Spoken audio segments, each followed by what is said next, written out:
10 minutes, 20 minutes. That's Nah, it's never.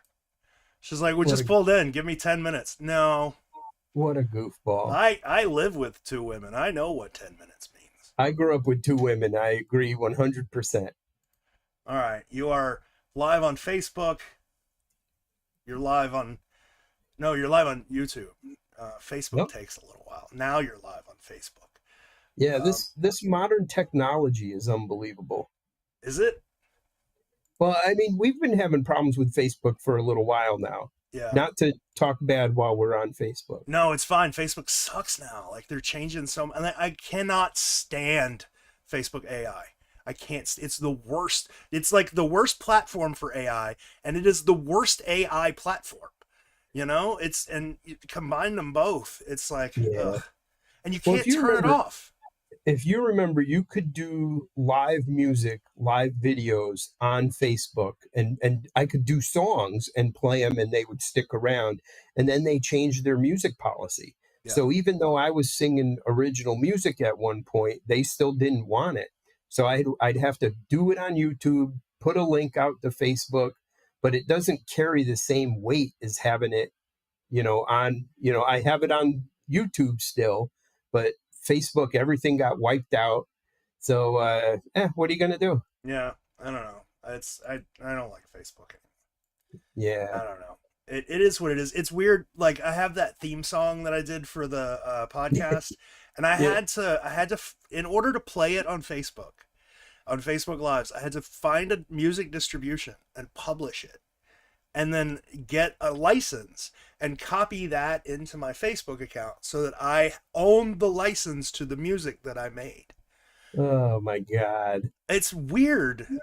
And Yeah. then That's like the Facebook AI thing that they're putting in all the groups that you can't turn off. It's like Facebook AI randomly asks the question like, "What is your favorite treasure hunting technique?" It's like, "What the hell you? What are you talking about?" we get it. So it talks like Yoda. So it'll be, you can tell it's AI Yeah. and it's not even, it's just creepy. Have you noticed that like the Facebook groups now are nothing but AI? Like all of the posts are people who are. It seems like they're posting one like sentence of an idea into ChatGPT, and ChatGPT spits out 6 paragraphs, and they just copy and paste that. Yeah. Yeah, and we and you probably run into this too. I have for my district for Rotary, it actually says, "Hey, this week's AI post is ready if you want to use it." And no, not at all. I did like I tried once. I wanted to see if I could keep an AI conversation going. So one of the people who posted like an AI thing, I just copied their AI thing and posted it in a chat GPT and write a response to this. And then I posted the response. I didn't even read it, just posted the response, hoping that they would just keep that chain going, but they didn't. Oh my God, that's ridiculous. Yeah. It's Oh just well. modern technology, man. Modern technology. It It's what it is. is what it is. It says we have 0 views on Facebook. I bet it's just frozen. I bet Facebook is just frozen. I hate. Oh, it's so bad. Yeah, I'm telling you, it's something with their structure, and when they got rid of you, you're be able to play music, and they don't make it easy. I'm stream. Oh, Facebook wants me to lower my stream resolution. No, thank you, Facebook. If Facebook is screwing up for you guys, just go to YouTube. Like it wants me to lower it to 720p. It's at 4K. Like we stream at 4K on YouTube, Yeah, and it wants me to lower it to 720p. Like no, no, deal with it, Facebook. I need to be in high definition. Yes, I don't know how to do lights. I don't know how to do camera, but I know how to click 4K settings. Yeah, exactly. Oh, that's hysterical. Yeah. All right. So just so everybody knows, we're just waiting on Sunday. She said she was gonna be here 10 minutes. In 10 minutes, let's see how many minutes ago that was. So we're gonna place some bets on what time Miss Sunday shows up. Yeah. You can join. Oh, she You can texted join the poll. me. So she said 8 minutes ago that she'd be here in 10 minutes. So she has 2 minutes. But All but right. like I was telling Rev Ken, generally I've noticed, and I don't mean to be sexist, but I've noticed when most women in my life tell me they're going to be here in 10 minutes, that means 20 at least. I think it's I got to do my hair, I Yeah. got to do my makeup. Luckily, I got no hair, I got no makeup, so I'm here. That's awesome. I don't know what to talk about the secret though.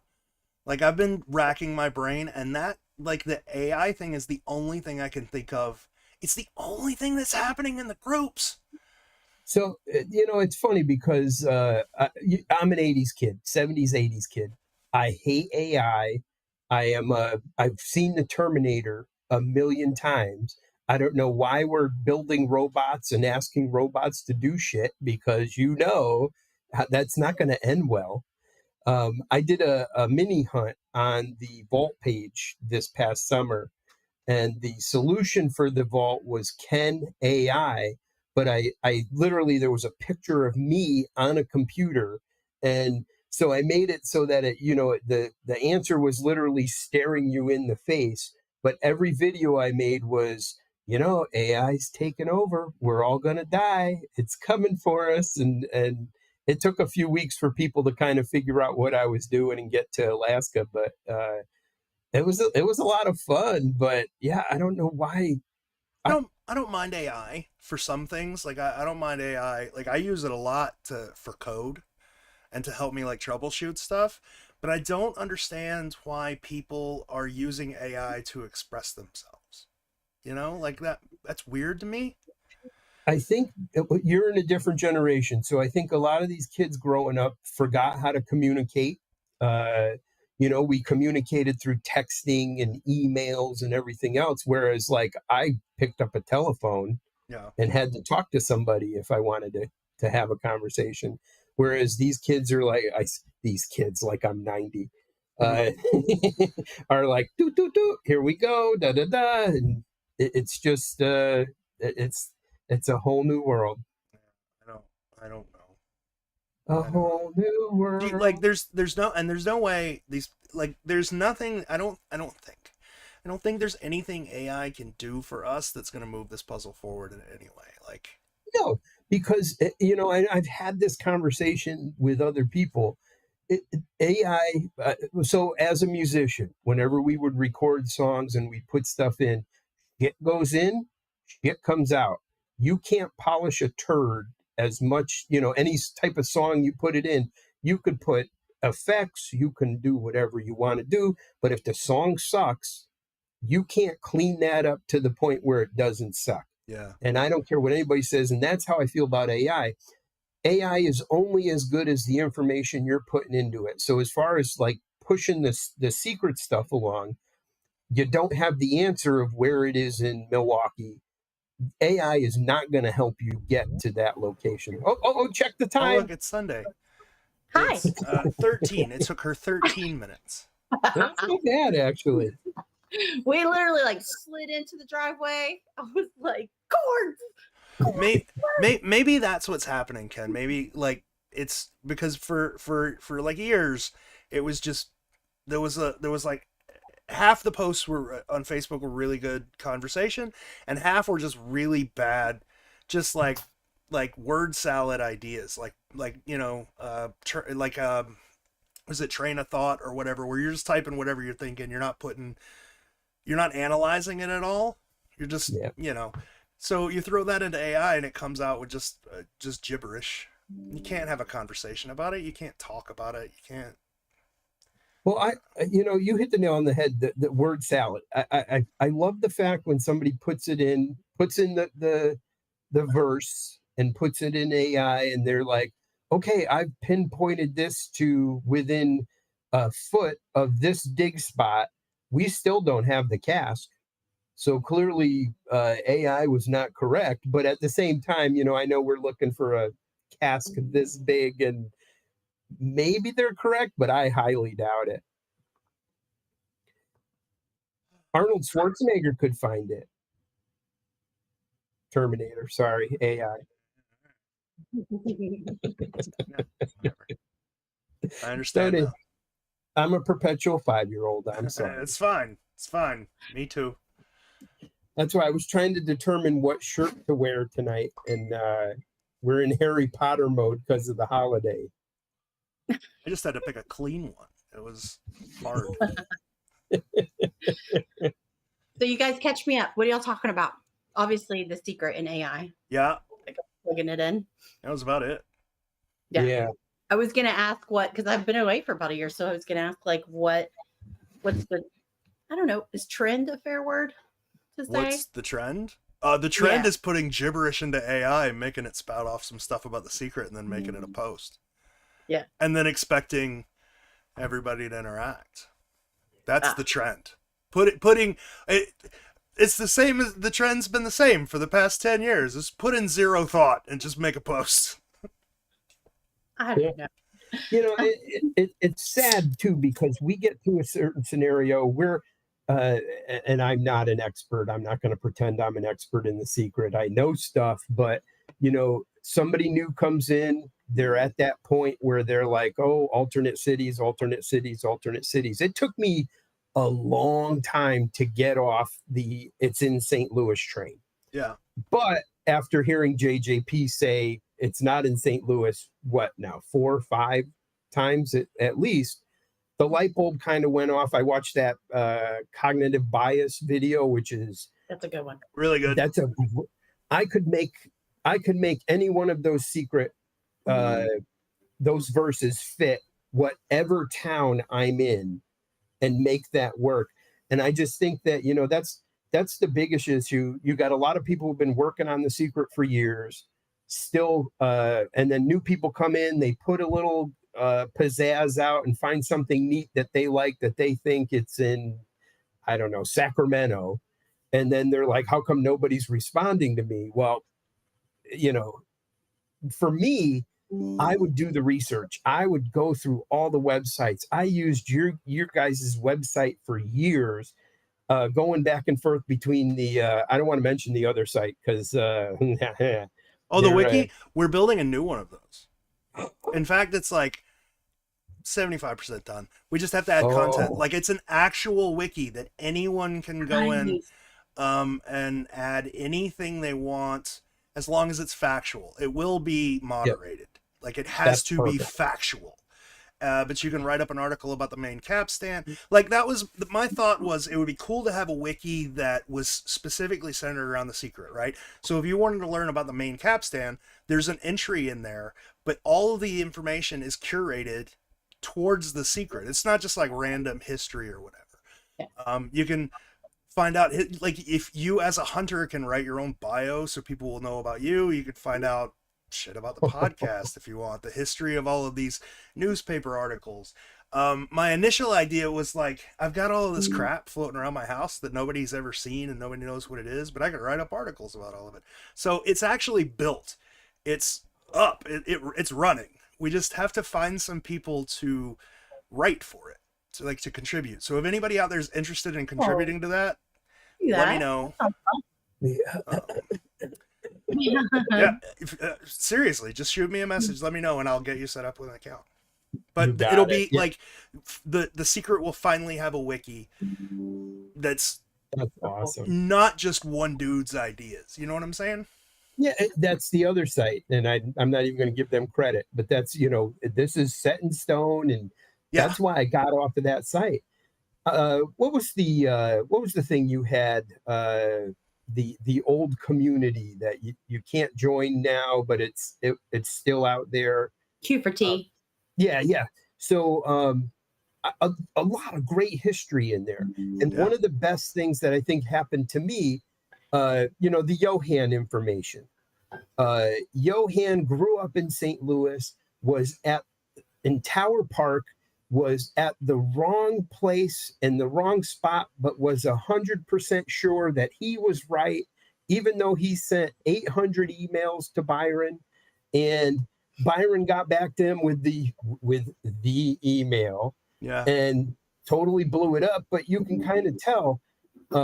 And Erica, God bless Erica, big shout out to Erica, is in the same boat, being in St. Louis. In St. Louis, you cannot dig Forest Park, you cannot dig Tower Grove. We're talking fines, we're talking jail, we're Yeah. talking everything you can possibly imagine. So back in the day, I used to dress up. I used to have my yellow vest, my Sweet. YMCA man hat, and I'd have a tape thing, and I would go park at Forest Park and stuff, and kind of works. I had my prod and had everything else, and so there's a lot of history there. So now somebody coming in, my point, somebody coming into The Secret who may be like, hey, it's in St. Louis, could look at my account and be like, Cooley looked here, Cooley looked here, because Johan looked in Tower Grove and Johan looked there. And I think it makes it so that at least I feel like new people can have a history and catch up pretty quickly on, okay, it took me years to get out of St. Louis. I heard JJP say Montreal or the cities are correct several times before I was like, hey, maybe I should listen to this guy. Maybe he knows something. It'd be nice to have somebody write a consensus for each city, like why each city is what it is, right? Yeah. Because we have all these new people that are coming on and they're seeing the AI gibberish, or they're seeing just the random, word salad brain rot posts, and it's misleading them. Like, we've got a chick that was posting today or yesterday that was talking about the Florida painting and associating it with France. And we're like to anyone who's been in The Secret more than a couple of weeks, that's just like, you're like, why would you even, but I think it's because people come in and they just see all this nonsense and they get misled, and they don't realize that, no, we've got this puzzle pretty well locked down for like 75% of the way. You got to work on the last 25%, And I'm a huge St. Louis guy. I love my city. I love the area. I think the parks are amazing.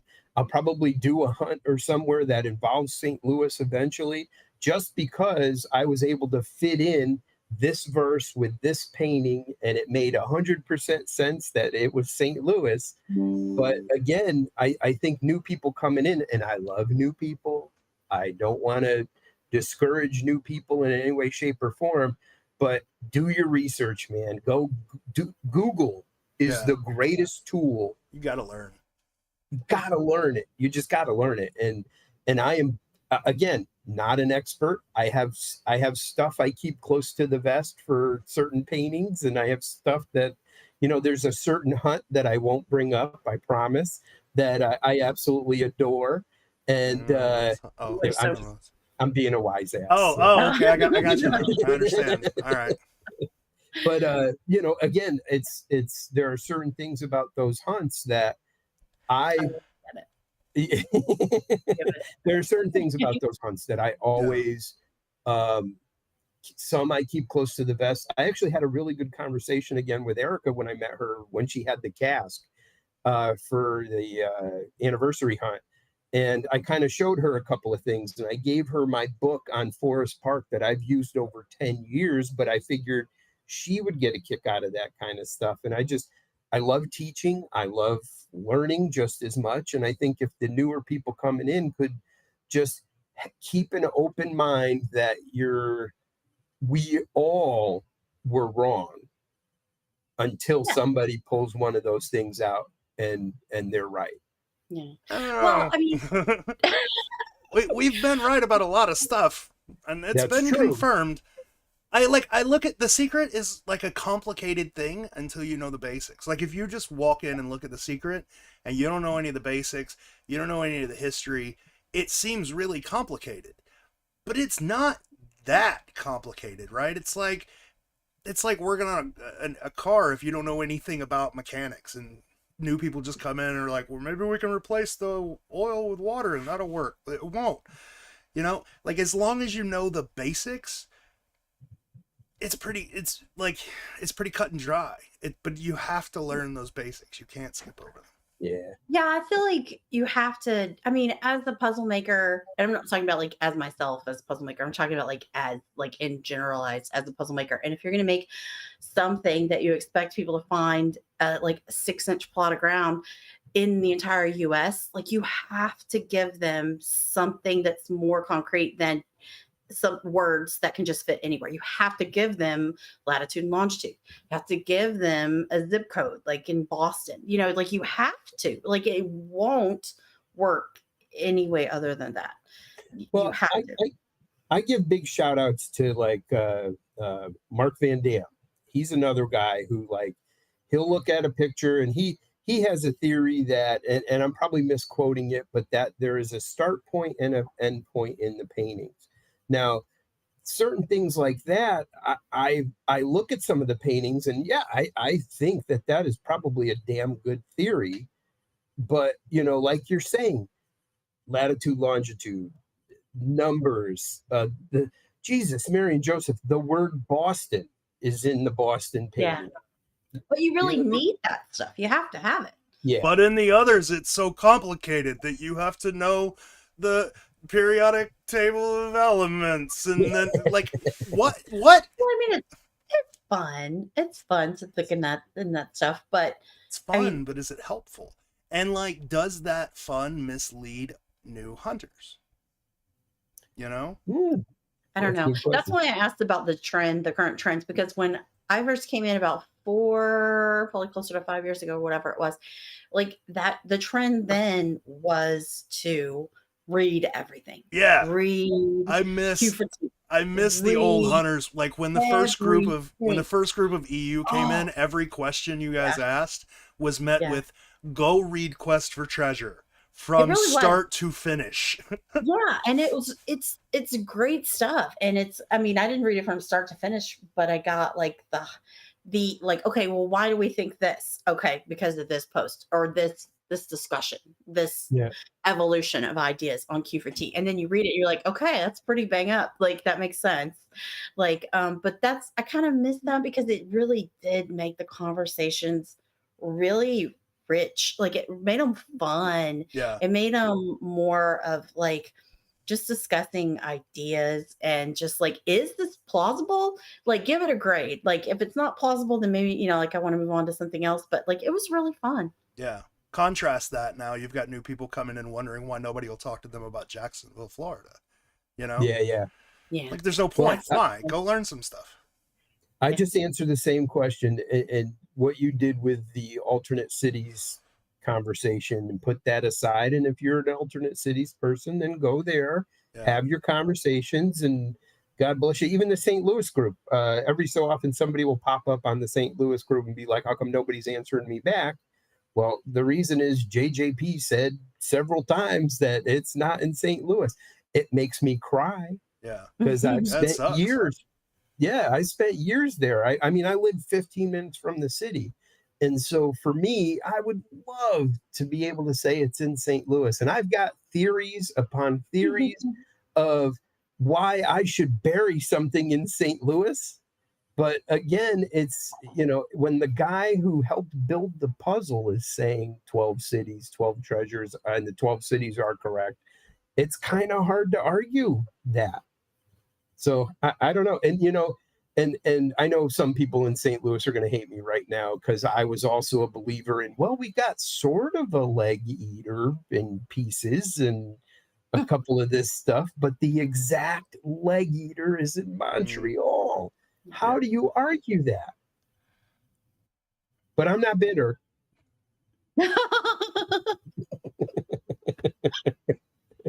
I love my city. But plus it is hard to know, like in the hierarchy of clues, like what is, like we used to say like city confirmers, or we used to use all that stuff. And that was really fun too. Like the common terminology that we had. That was pretty fun.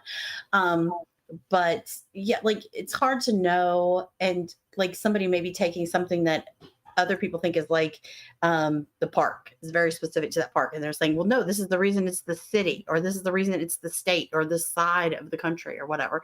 But so, I mean, I can see, I don't know. It's hard. I can see where people are coming from, but I personally looked at it like, because when the next trend after I came in and the trend was read everything. Then it was everything is wrong.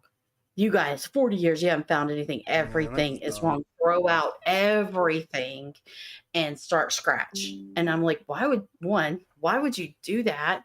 And two, it's just like, I didn't take it for gospel that all the cities were right, because I was early enough that the cities weren't confirmed yet. I didn't take it for gospel. I was just like, I'm just going to look. I'm going to look at, see what other people's ideas are and find my own connections, or, see if I find these connections valid or whatever.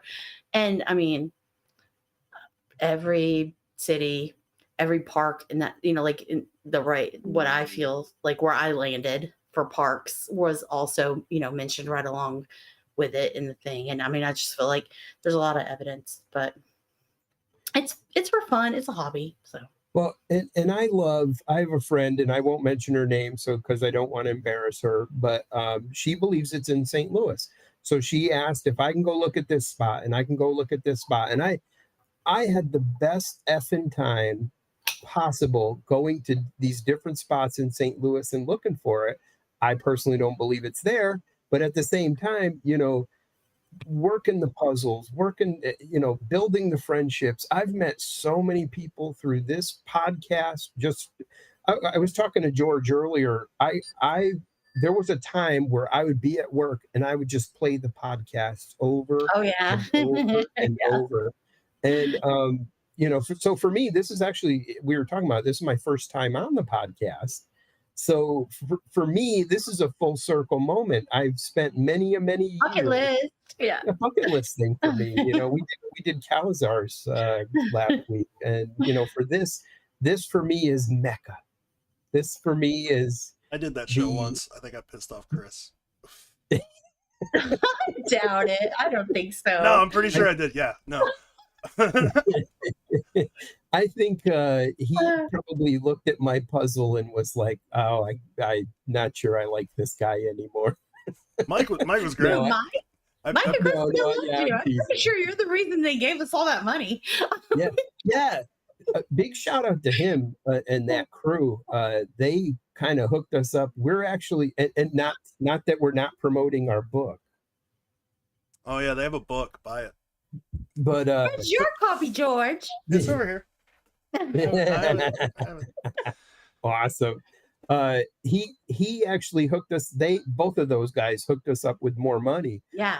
At the end of the year, if somebody solves all the puzzles, or the person who is in first place, we're actually giving away, what is it, $350 of real gold.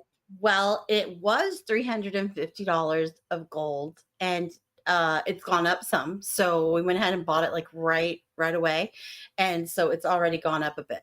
So it'll be like whatever the market value, of 40 Nevada Goldbacks is when the prizes is awarded. Let me ask you guys a question. I know we're talking about your puzzle, but there's a bunch of comments about this exact same thing, and screw it. I want the comments to, number one, I want the comments to stop because it's a bad question. And I'm curious what your opinion is. Okay. So there was a question that said sometimes, because we were talking about like all of the stuff that's been known about The Secret and throwing the old ideas out. And then someone said, no, this is not the part that I thought is bad. So whoever posted this comment, I'm not saying that sorry, it was bad wording. But they said sometimes it's good to throw all the ideas out and start from scratch. And then someone else said 100%. Why, if you have 40 years of research into a puzzle without input from any of the creators, you go along this path, and then you get to a point in the path 40 years later where one of the creators comes out and goes, yeah, most of that's right. Or, your ideas, like when John Palancar goes, oh yeah, the hunters have had the right cities for a long time. Yeah. Why would you throw any of that out? Like, what's the point? What are you doing? I think to a certain point, like, people need to figure, like, it's just, I can only speak for myself, but I know that when I was doing it, so first I live in a secret city. I live near Houston.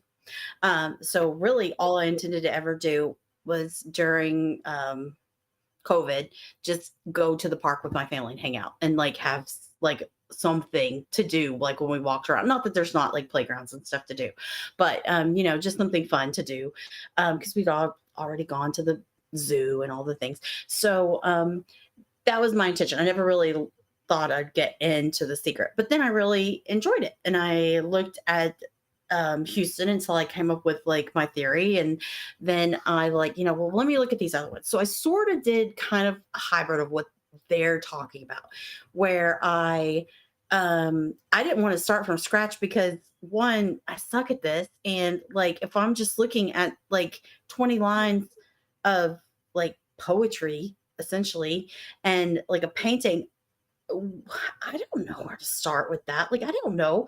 And so I looked at other people's ideas and they're like, okay, well, look, we think there's this latitude and longitude in this painting. And so I looked at it and I looked at their idea and I looked at the painting and I said, do I think that's a number? I think that that could be a number. What else did they got? Okay, well, we think that this is the layout of this park or whatever it is in this city. I looked at it. Do I think that that's the layout of that park? Do I think this quote comes from a book about talking about New Orleans? Do I think, you know what I mean? Like, so I kind of did start from, or at least not really start from scratch at all. That is not what I meant to say, but like I did kind of like vet it, I guess, in a way. Like I thought, well, do I think this is a valid point? And I mean, I ended up in the cities and the parks, and I ended up with like spots for like, really I had one for, I had San Francisco and St. Mary's Park, but other than that, like I feel like, you know, like, and I've had a blast trying to figure out like taking word for word in the parks and things like that. So I mean, I guess, I don't know, teach their own, but I kind of sort of did that. Like I vetted it. Like, do I think that looks like a 76? Do I think that looks like this? Does it fit? And I think everybody needs to study the solved ones. This is the pattern of how these people make puzzles. Yeah. So, I mean, we got 2 comments and an answer to the question. One was from Alan Yaumans, because you're supposed to restart as you learn things, which doesn't make any sense to me. That's not how learning works. And it's not how puzzle progression works either. So you don't learn addition and then learn subtraction and then go back and relearn addition. You don't do it. Like that's not how, you can't progress if you're constantly starting over from the beginning. And the second was, I feel like we're spinning our wheels. Even JJP said that sometimes you may be coming at it from the wrong angle. You look left when you should have taken a right. But what he didn't say was like you should flip it upside down and throw away everything that you've been doing. He just look at it in a little bit of a different way, not like in a different world, you know? Well, this is the perfect conversation that you had when Cam was talking about Montreal and changing the verse when the first part of the normal verse that we all know actually fits. Mm-hmm. So they took that verse, blew it up, and used the Milwaukee verse instead, and it got them to a different spot and yada, yada, yada.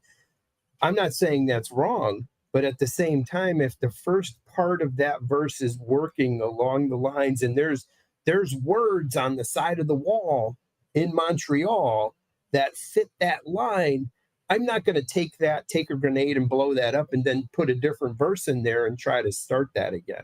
Yeah. So I guess what I'm trying to say is it's just the thing, you know, Jason from Boston didn't start from scratch. He went, got some theories, started looking at what other people did, put it together and figured out where that sucker ended up being.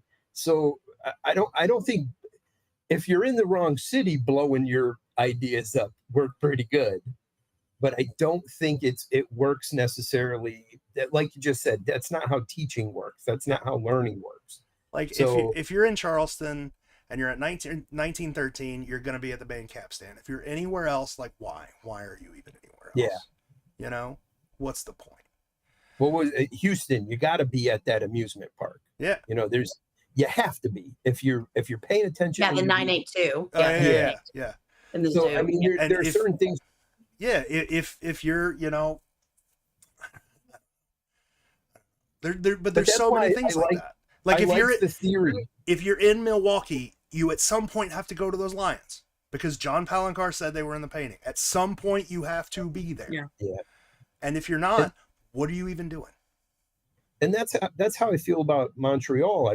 I mean, there's little things in that Montreal painting that drive me. That dude haunts me in my sleep.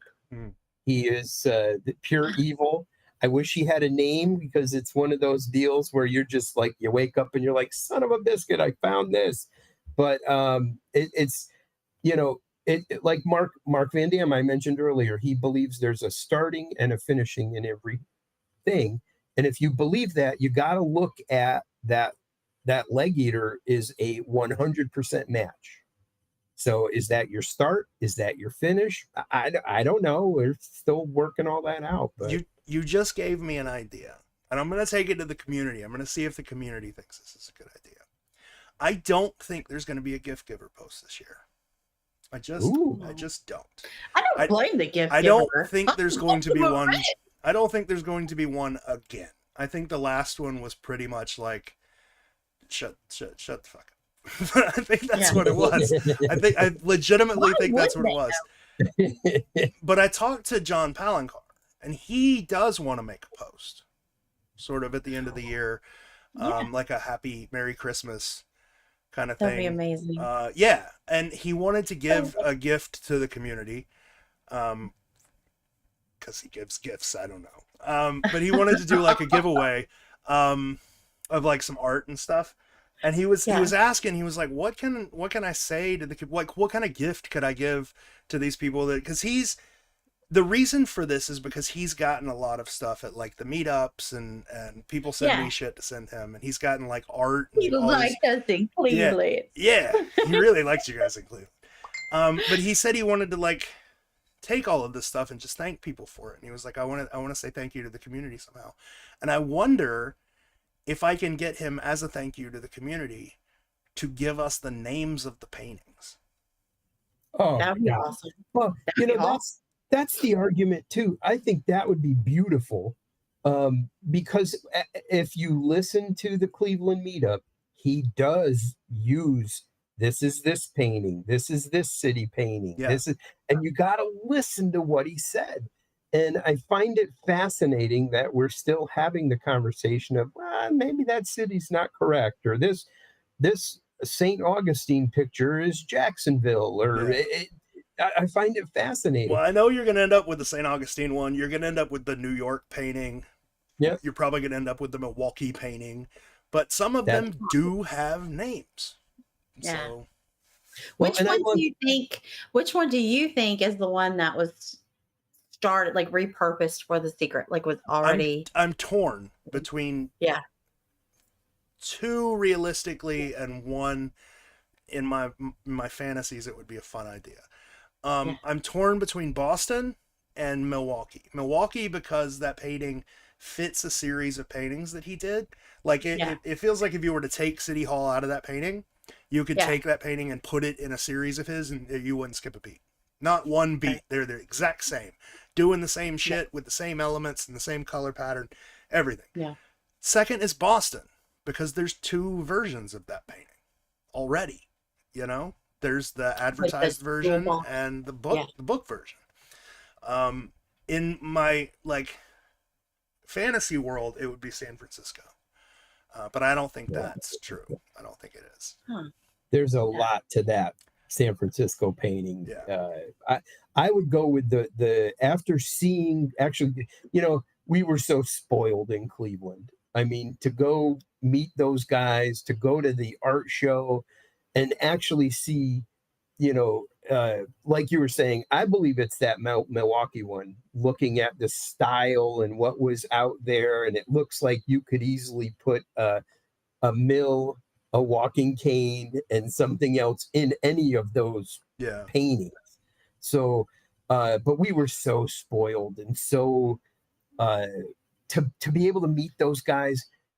His wife is one of the nicest people you could ever want to meet. She is super sweet. Nicest guy you could ever meet. And he, oh my God, just hysterical. I had Kathy in front of me.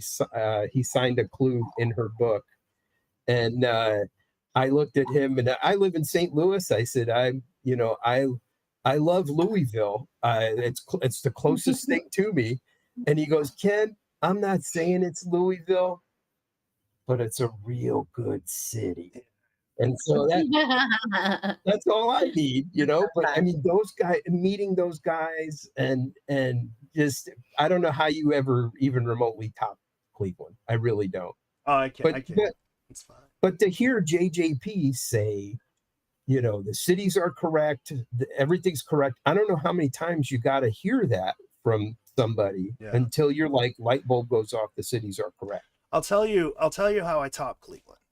And this is so before Cleveland, I said I would not hold another meetup, and then I held several more. But I always said I would not hold another meetup unless I could get John Palancar at one, right? And I was like, that's never going to happen. So I can just keep saying that.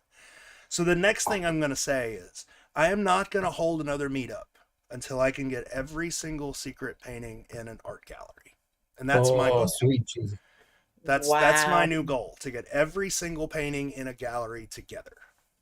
Legally, he owns the paintings, or we have the paintings, but he can't do anything with them, right? There's no ability to tour with it. We're looking into that. Oh, no, touring. He can do anything he wants with the physical paintings.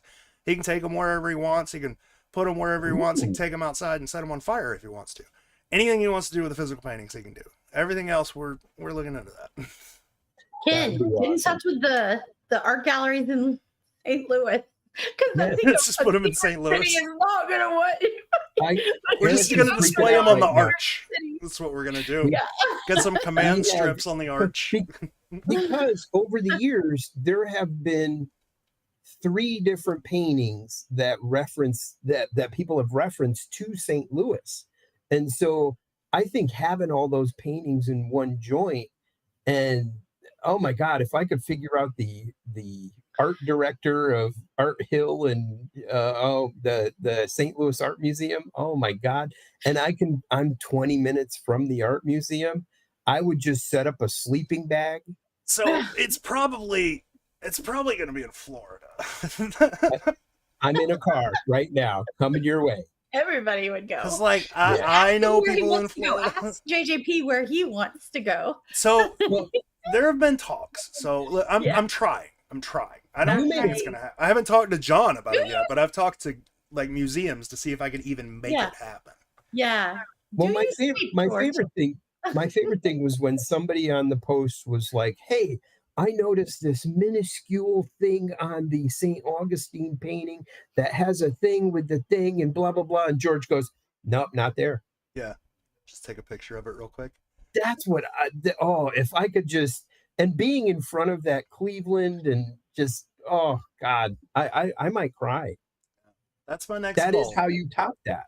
Yeah. That's about the only way I could top it. The next would be like a secret divorce. Yes. Because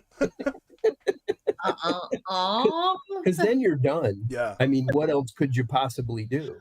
I mean, like even the cruise, to me, this last cruise kind of topped Cleveland because everyone who went on it left with a piece of the Cleveland cask. Like that was, how does that happen? I don't know. Those guys were, and both of those guys could not have been nicer. Yeah. They were so sweet. When I waited in line till the back of the line to meet everybody because I wanted everybody to get in their experience first, and I wanted to be able to chat a few minutes extra with people. Those guys, they said such nice stuff about the wedding, and they knew somebody was going to pop up and go right here, but they didn't have they didn't realize how cool it was going to be, I guess is what I'm trying to say. So, but they could not have been more complimentary, could not have been nicer people. It was just from the beginning when JJP was like, "Oh, what did he say? Oh crap, bring on the weirdos," or something like that. All right, let's go, weirdos. I think he changed his... is it crazies? Yeah, or something. I think from that perspective, by the time he met everybody and realized we're not all crazies and we do have this love for it. I think it's Hard to- difficult. It's difficult for him because because he's so closed off. He only deals with the crazy people that are Yeah. crazy enough to message him or show up at his house or whatever. So But it's that's why I difficult. think- It's difficult to prove to him like 99% of these people are awesome. But think about 5 years ago, trying to get him at a meetup. Oh no. There's not a chance in snowball's chance he's going to go to something like that. No. And that's why I think when you pulled all that off, like I said, I don't know how you top it, but apparently there is a plan in action. Holy I'm moly. gonna try. That'd be freaking I don't think awesome. George sleeps. Speaking of 5 years ago, like just to show you how not into that he was. Like 5 years previously or whatever, we did a meetup in New Orleans and Kit was supposed to come. And as soon as I told John, like we bought Kit plane tickets and shit, Kit was gonna come. Yeah. As soon as I told John Kit was gonna come, he yelled at me. And it was the first of a couple of times John's yelled at me, but it was pretty harsh. Not to put his kid in danger with all the crazy psychos. Yeah, It was like, yeah. whoa, Yeah. okay. We'll work on this a little more first. But legitimate concerns, at that point 5 years ago, people were Yeah. fanatical, and so, but like I think the Cleveland thing changed his mind about a lot of stuff. And Yeah, he's way more open now. oh my God, just to hear him talk, like I've been a huge fan of his growing up throughout the years of just, Stephen King to, the Blame the Monorail for me. Yeah. My buddy and I used to grow up reading those books. I showed him that print and he goes, "When you die, that's mine." You have the only copy of that? The only print. Yeah. And I mean, for me, and I think like Stephen King owns the original and you have the only print. It is so friggin' cool. And for me, another full circle moment when I was homeless for a little bit. I lived out of a car for a little bit. All I had was my books and my vinyl CDs for a little bit. And so I'm reading books, sitting in my car, reading books. And there are two things I suck at: math and geography, which is unbelievable. Thank God GPS is alive. And Blame the Monorail is all about prime numbers and math. So while people are worried about people killing people and all that, I'm reading about an evil train that does math. Pretty much That's how wetting you know my it's pants. evil. And so when his version of that train came out, that was the version in my head. All other versions didn't equate to anything. So for me to have that, unbelievable, absolutely unbelievable. And my buddy already is plotting my death so that he can have it. So, but it's been and I'll talk about Cleveland for hours on end. But it was just such a magical to be able to be a small part of it and be able to marry you guys. And it was great because when I was sitting there, I had a reserved seat that was like in the second row. I was behind the missus. I was behind JJP's wife. And, I turn around and people are like, "Why the heck is Ken in the second row?" And I was like, I don't know. I paid extra. I gave extra. So it was just it'll always be magical because I grew up, like everybody else. You watch that Josh Gates version, you can see where they dug I got to sit right exactly where that cask was and get a picture of my big butt sitting there. I love that. Stuff like that doesn't happen. But you just got to put it out there in the universe and believe that it's going to happen. So And then, everything inspired all of your puzzles from that. Oh, so and I gotta say, so I did the first puzzle and I didn't want. I can say it now because I got permission. George and Rachel inspired my puzzles. Their vows are. Yeah. I've married several different couples.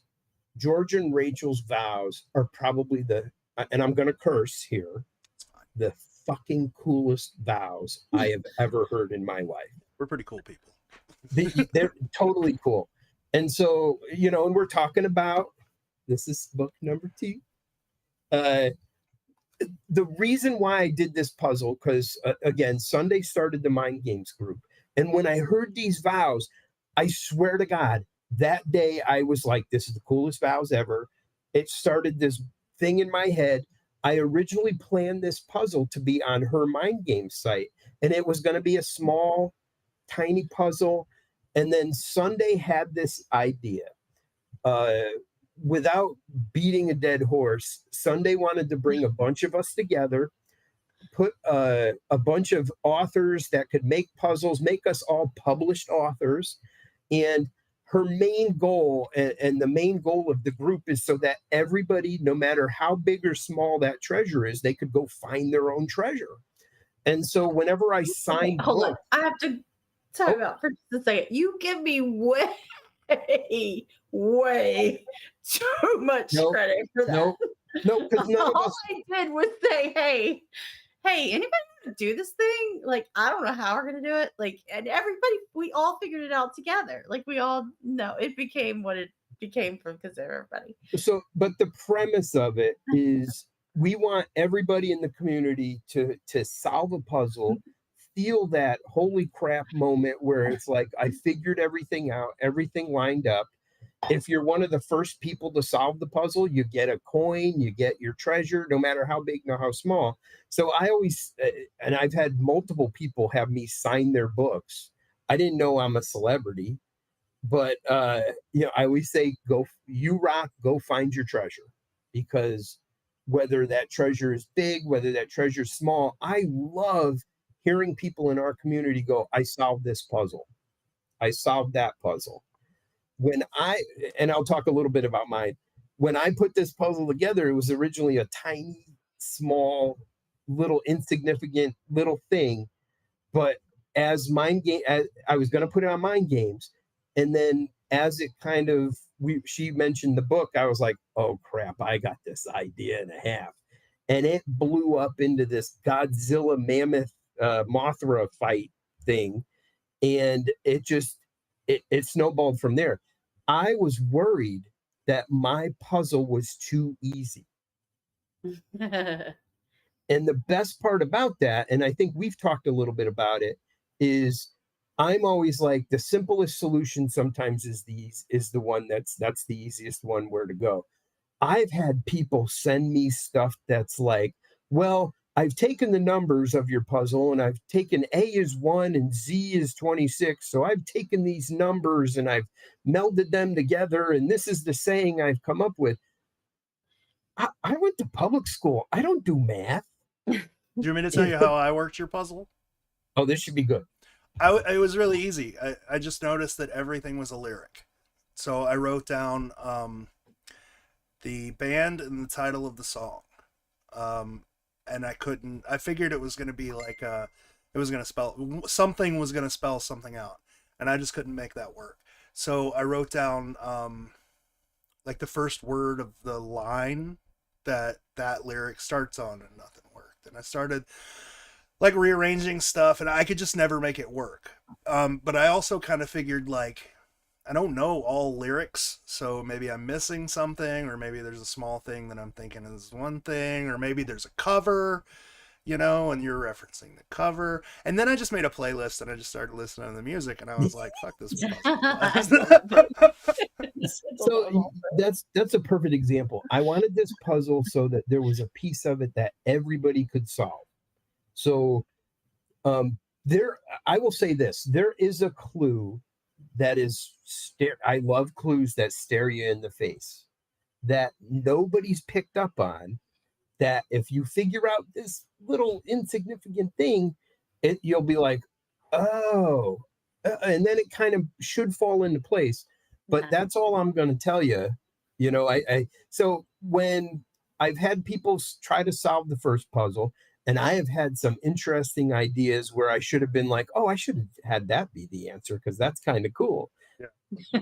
But we all do. The simplest solution. And when the book came out, I thought mine was going to be like solved in a month at the longest, because I thought mine was the easiest one. Granted, I know the answer. I'm a boob. Clearly, I have done way too much thinking, and people send me answers all the time. And this goes back to what you kind of were saying. Sometimes you got to look back at how things are solved, how things in the past were solved, and go from there. And I swear to God, I did not mean to make this a monster. It just kind of blew into it. And so Sunday was like, I wanted to build a different puzzle for book 2. And I was like, man, I'm trying to help them solve puzzle 1 by doing kind of the same stuff in puzzle 2. I changed puzzle up only a little bit. I gave a clue, and I should give the clue that I gave on the podcast the other day. So my sister is, I was going to say another curse word, not the brightest person on the planet. But when she would sing songs. Did you just say your sister wasn't the brightest person on the planet? Yeah, is she a fan of the podcast? Because no, not at all. She's our target demographic. Yeah, not at all. So she's in an alternate city. No, I'm teasing. But she would sing a song. She would go, he seems to have an invisible attraction. It's touch. Or is it? But it is. Oh. So that's the difference between puzzle 1 and puzzle 2. Okay. There you go. There's a few of those. There's a few of those put in. Oh. It's fun to watch George on the other side of a clue, isn't it? Oh. Okay. I understand that. So I was like, haha. See, so when George sends me the email, I figured your puzzle out. But the reason I did that was because I had people, and okay, so we all know their songs, right? So yeah. I mean, and to be honest with you, some people don't understand that. But well, who knows closure for real? Like, only people like me know closure. So when you're putting lyrics, and like, who knows closure and New Kids on the Block? Who in this world besides me knows closure and New Kids on the Block? ADHD. Caffeine. I need caffeine. But the way I did it, and the way that, and I'll shut up about this after this, but I don't think we use Google enough. I really don't. And we kind of talked about that before we came on air. We are in a technology now where you can Google something and you can go from there. There are ways to kind of piecemeal stuff. I went to public school. I don't believe in punctuation. And I will leave it at that. And in that song, she seems to have an invisible attraction. Those are my clues. Oh. All right. I'll tell you, like, because flip through the book. What about it? Well, flip through it, like towards the screen for everybody. I don't think it won't be enough. Well, no, like show the pages like a little bit. Not like. Yeah. I don't know how to do that. It's there you go. This. Well, it's just a bunch of puzzles. Yeah. It's like a page. Like it's a bunch. I don't know how many, and I've only solved one, and that was Erica's. And I sat down, and that was annoying. Erica, your puzzle is annoying. It's so annoying. Catch 40 fairies. Catch 40 fairies is super easy when you're on like a phone screen. I have a 60-inch monitor, and I'm like, I just skipped that. The cool thing about Erica is so I met her the very first time. She lives like 40 minutes from my house. The very first time I met her was this past year when she hit toward the cask around. Yeah. And when we were kind of talking about that, I could see her mind. She's one of these beautiful mind people as well. Yeah. And she goes, I have this idea. And when I was able to kind of convince her and get her on board, her thought of a puzzle, and she didn't make it crazy hard. No, but, it's a really good puzzle for beginners. It really is. And that's why I love this book and love having her on, because her mind was, hey, would it be okay if it kind of did this thing where it went to a website and da da da da? And I'm like, Amen. go for it. It's totally stole my idea. And that's she didn't know it, but she did. She had no idea. Because if I was ever gonna do one of these, because I never got asked. So, but if you lie. I got asked for the first puzzle, but I didn't have time. George Ward, you know you have an open invitation. Yeah, but open invitation means nothing. Ever. It's like people have open invitation in my house, but I can't actually. Hey, at least take it up on something. You have to hear all of my crazy ideas out of all the people on the planet. But yeah, you have gotten hit with, hey, I know this is crazy, but what do you think? Like, do you think we could do this? I know this is a crazy idea. Like, yeah. So it's are invited. You're always invited. But Erica's. You saw the post, or you could have seen the post. Erica's is good because it's built for beginners. But if you get annoyed with it, like I did, there's like 1,000 ways to break it. You know, like there's 1,000 ways to just skip around and get around certain parts of the puzzles. Yeah. Like I think all of her JavaScript is broken, and her tracking cookies I don't think work. And like, but it's an awesome puzzle for beginners. Yeah. I need to know how to hide the code. That. You have to. I'll show you. There were times. I know you were asked for book 1. There were times in book 2 where, like, with going through the BS that you went through with the anniversary BS, we were concerned about bugging you, because I know you at one point you were like, I'm never doing this again. I'm running away. I'm out. Yeah.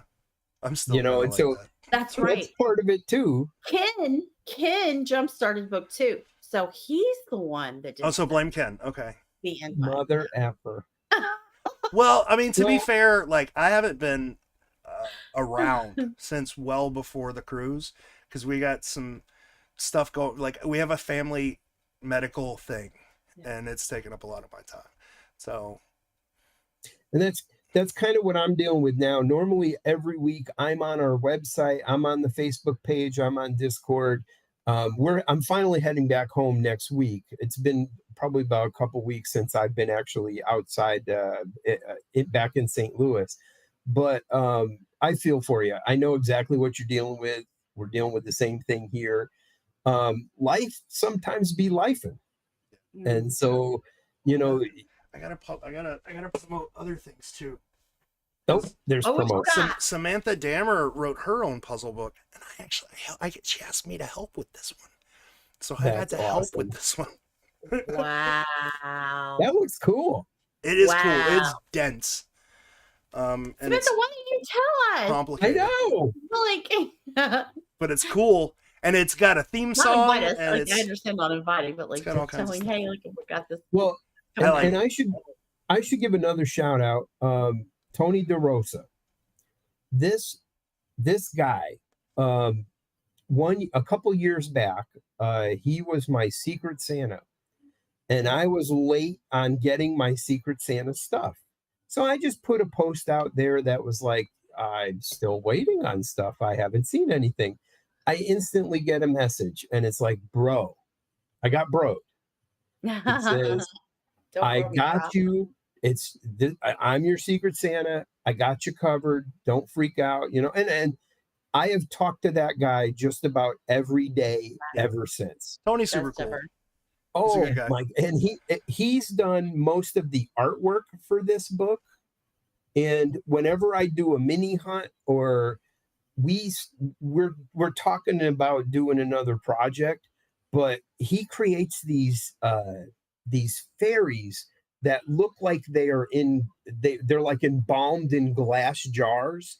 They're just the mind on that dude is just unbelievable. So a lot of this stuff, a lot of the artwork that you see through the Treasures and Fairies book, as well as the coins that he designed, that Tim, big shout out to Tim, that he made, a lot of that stuff, it is such a community effort that damn it, George, if you don't now, you just sold yourself on book 3. Yeah. All right. Yep. I'll do it. Yeah. We're You don't- hounding you now. start putting your shit together, because But yeah, like Tony, like I don't think Tony ever gets the credit that he deserves because he's a really good guy. no. I'm get pretty some. sure he thinks I hate him, because like he'll and it's because he sends me these really kind messages every now and then, and me being me, like I get busy and I'm just like, oh, that's really nice, but I don't respond, and then like 3 days later he'll get that's cool, man. You know, We all like, know. We all know. It gets around. Word gets around. He's like, nah, he doesn't respond to any of us. Yeah, no. You're cool. Especially when the hunts are going on. Response. Yeah. Especially when the hunts are going on, I don't like to bug you. If I'll reach out if something, hey, just thinking about you guys or whatever, say something, put a song together. Hey, I heard this song, stuff like that. But with all of the responses that I have gotten now from puzzles and getting the responses and the answers that I get, where I'm told, Ken, you're wrong. This is not right. You wrote the wrong thing. I totally get why, it's not a scenario where I try to respond to everybody, but sometimes I'm a few days late, and trust me, I get it. Especially with when I got told I put the wrong, we all know their songs now. I put the wrong lyric in. It was this Christian song. Now, I'm not saying Christian music is bad, but you're probably not going to. There is, but you're probably not going to get a quote from me over a Ramones or something like that. Dude, you know something I could turn you on to? Hang on, I bought a record. Okay. Well, he's getting that. I'm going to show you this from. You guys were talking about Tony. Be quick, because I'm only like 2 steps away. 2 seconds. No, I'm kidding. You can't even. You can't appreciate it because the light is glaring off of it. Yeah. But this is like a 3D bust, and then it's covered with pieces from Origins. Nice. I got from Tony. Is that beautiful or what? Nice. That dude's unbelievable. Yeah. So I'm trying to pull. Oh, go ahead. No, go ahead. Keep going. I'm sorry. I was just gonna say, I'm trying to. Tony made me a mini reverend. Oh, that's cool. And so the character next to it is JJP's prophet. And I always looked at it as a reverend. And so he was like, oh, well, hold on a second. And he just made that for me as well. So that guy, shout out to Big Tony. He is just unbelievable. I don't know where his mind is and what, the stuff that guy creates. I had to, he shipped me one of these fairies, and I was like, well, how do I fix this? And he kind of walked me through it. And then he goes, you have to fix the fairy and put the fairy in the thing. And so I opened up the lid, and it is a mystery goo of stuff that did not come off my fingers. And so I'm asking him, I don't want to give away his secrets, but it's just like, it'll never get hard. It'll always look like it's in formaldehyde. And it's just the coolest shit so cool you have ever seen. That dude's so unbelievable. Just absolutely insane. He's a great guy. Yeah. So we're kind of talking about doing a project, and we're kind of figuring how that's going to work and doing that stuff. But what a good guy. The stuff the community's doing has been crazy lately. Like the stuff Jackie's doing, making the cast with Chris, and they got more stuff coming. Like I was on the phone with Chris today, talking about that. And the amount of stuff they've got coming is nuts. Jackie's jewelry is going to be nuts. It's fun. I was very proud. I bought a necklace from her when she first said, hey, I'm making this. I go, how much you want? What do you need to get it done? Just please get this done. And it's the logo, with it as a necklace. And so I'm in heaven with it.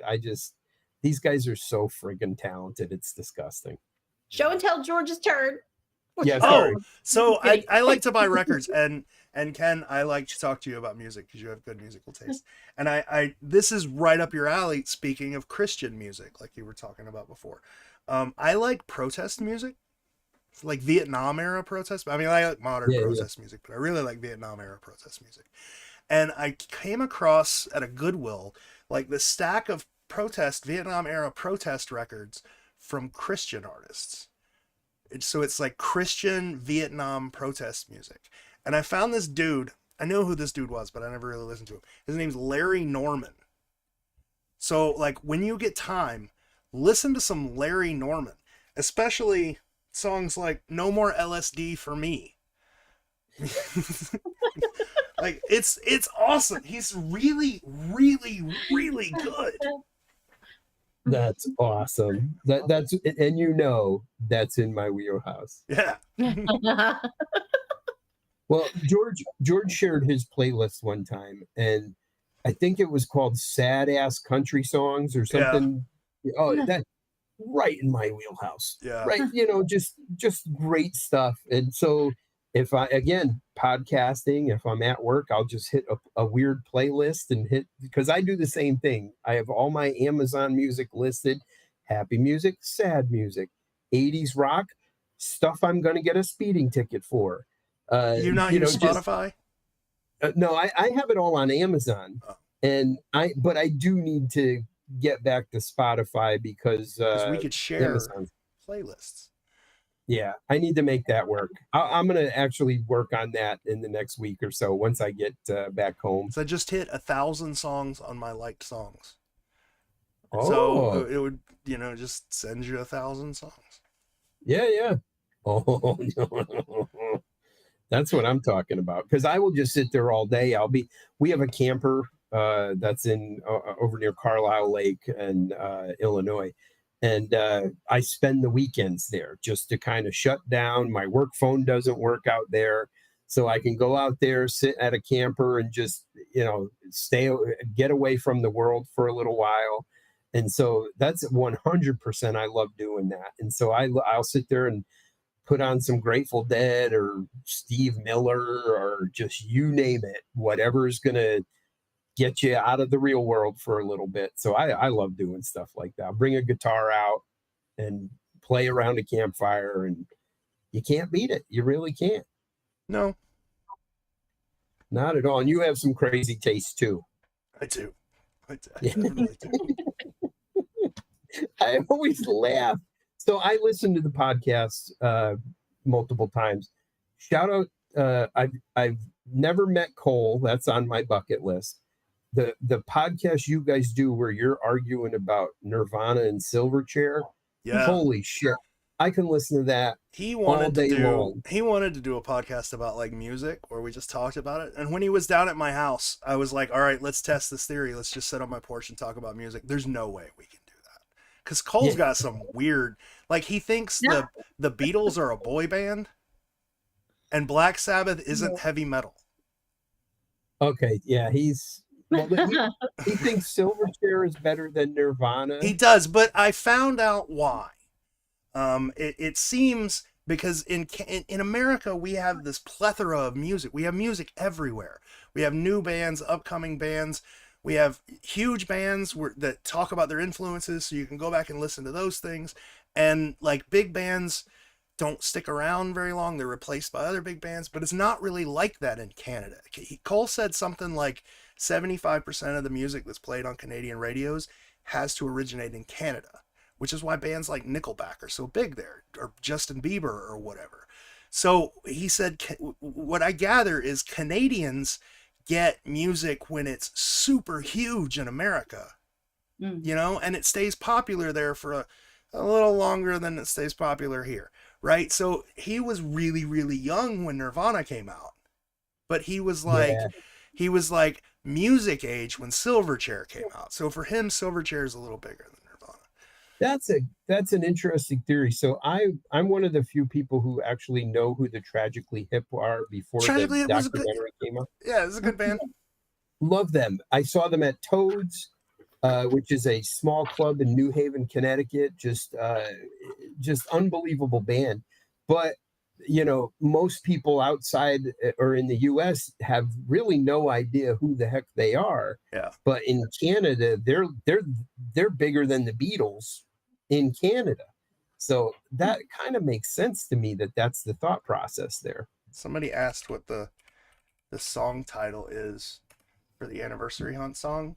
I made that song. And it's on Spotify, and I'll send you the link.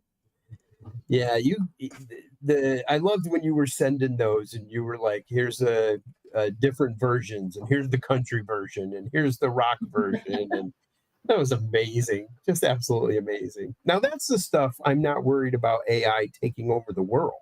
No. You know, if they can make a music and make there's a guy on I want to say either YouTube or one of those TikToks where the guy changes, like, here's Pearl Jam but as a soul song, and it just cracks me up that they do that crap. I've heard a lot of like hardcore 90s rap done as like Motown, and it's not horrible. Not bad. Well, think about it. Eminem, Detroit, Motown, so you never know. But yeah, so that's, you know, getting back to those podcasts and hearing you guys, you know, go back and forth and talk about, you know, is Cole wrong for his Silverchair opinion? No, absolutely not. 100% no. He's correct, because music is all about opinion and everything else. And so you know, it kind of relates to back to The Secret, where, you know, I do believe that unless we're pulling up casks, I'm trying to be nice about it, but if, you know, I'm wrong, I don't have, my theory's not correct until I pull out a cask. So I'm still working on it. What's up? For The Secret, like, that I've kind of been wondering about, like, why don't, or would it help, or could it be helpful to take all of, because if you're talking about the paintings, then you're talking about like an artist's creation, right? And he starts off with like a blank canvas, and then it's a puzzle. So, you know, kind of the problem with this theory is, like, we don't know where to draw the line of, we don't know how much he knew. That's kind of fuzzy and stuff like that. But what if we took from like the thought of like an artist's composition, like the angle of artist composition, the idea of the 3-month items, and kind of see if we can get like a big clue from them. So, like, for example, like take Cleveland, and all 3 of them are in stone, right? And then the cask ends up in stone, and, or, you know, it's not in stone, but it's in the planter that's attached to the stone wall or whatever. Yeah. So, I mean, I know that there's an argument that could be made, like, for that being, well, JGP knew a lot more about that one than the others, you know, so there's one argument for that. So then, but what about, like, if you take not Cleveland, if you take Chicago, and you take that weird line in the litany that's talking about like their green eyes or whatever, and you take like the flower and his eyes, and you draw like a line like to his eye, and then it goes like right to what some people think is the little shadow of the fixture box that's on the wall, that's right kind of like next to the fence fixture.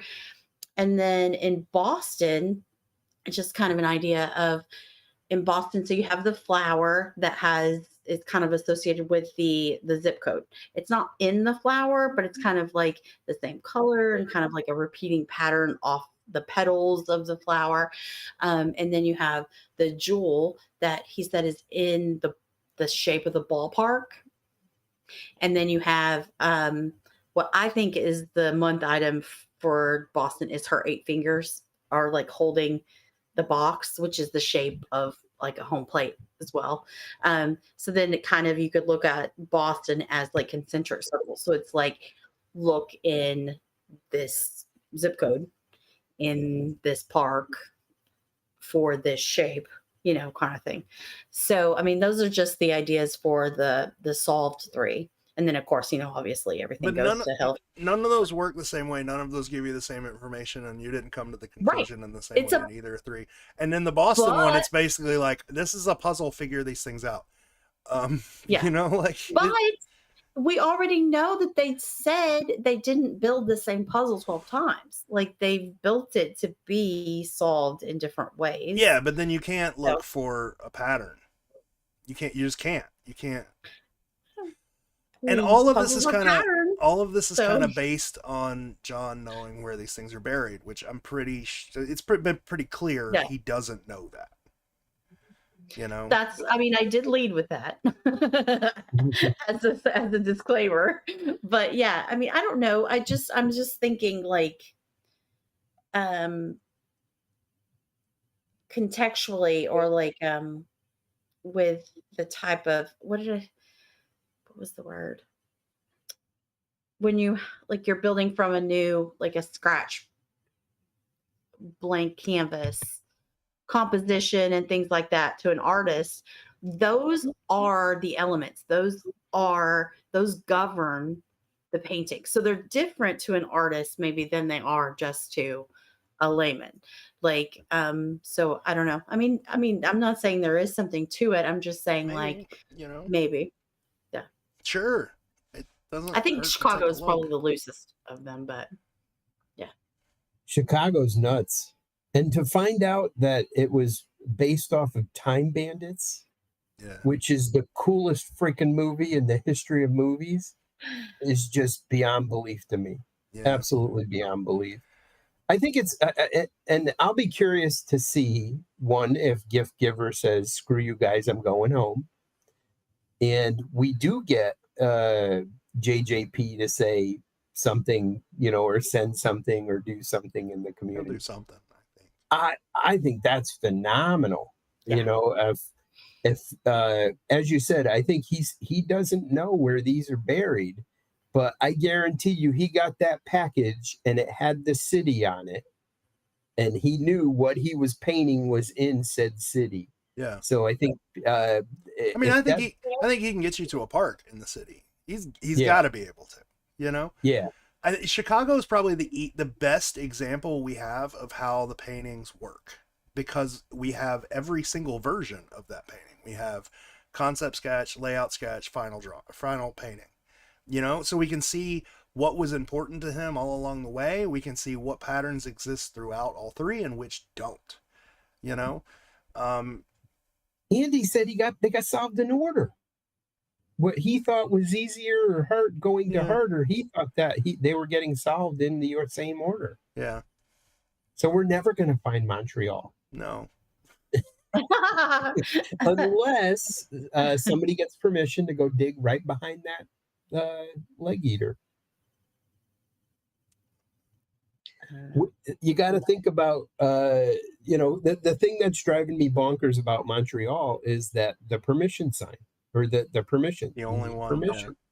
It's the only one you need permission for. Yeah, And so whether you're digging in, what's that, Cabot Green or whatever it is, where the statue is, or, the big justice on Mount Royal with cheese. I always say that. I'm sorry. That statue is called Justice. And so, whether you're up there on that hill trying to figure it out, where would you need permission to dig? Probably that whole freaking thing, if that's yeah, where but you're. if you're comparing that to every other city, you would need permission in every other city. Why does that one place? Why does he specifically say you have to get permission in that one place? It makes sense if you're at the George Stephen Club. It makes sense if you're at the club. It doesn't make sense if you're on a mountain. Exactly. I don't know. I think there's spots for the mountain, like at the overlook that Belvedere, whatever. God, it's been so long since I've looked at it. But I mean, I like a spot that's up there, right off the terrace. Yeah. And I mean, if you're right off the terrace, like you're right there at the building, you're gonna need, I mean, like yeah. in Cleveland, you're right in the planter box, but you don't need permission. And in But Chicago, there's you're no right staff, next to the wall. But there's no staff at the parks. You know what I mean? So you're not gonna that's an argument that could be made for like why you would need permission versus like a building that's fully staffed and people are like, what are you doing within like 20 yards versus, you're out in the middle of, that back corner of Grant Park, something like that. Yeah. Let's play a weird devil's advocate game. Let's say for pretend. Love devil's advocate. Let's say for pretend that the Fairmont theory is correct and that castle is somewhere in that planter box. Why would you not need permission to dig there? but you would need I permission to mean, dig at the club. I mean, it's in the well, back of a building. It's in a parking lot where there's no, as yeah, opposed to the front yard of a club. right. I would agree with that. I really like the little genie lamp that's just like right across the street from the Fairmont on the building. Like I feel like It's a good that's theory. kind of one of those things where I was like, oh yeah, that's probably it. I love that video when you guys blew that up a year or two ago. That was just, That was a lot of fun. It was a lot of fun working on that. It was a big community thing. oh man, I can't even fathom. And San Francisco's never been a huge puzzle for me, but to get like to be able to watch those videos and be like, oh my God, this is beautiful. That's again that beautiful mind stuff. Yeah. There was a bunch of comments early in the stream about whether or not that was confirmed to be correct. And I don't want to answer that question. I'd rather other people answer. So you know, well, what was it? The oh, they must have found the Fairmount or whatever the comment was. Do you need more than that? Apparently so. Yeah.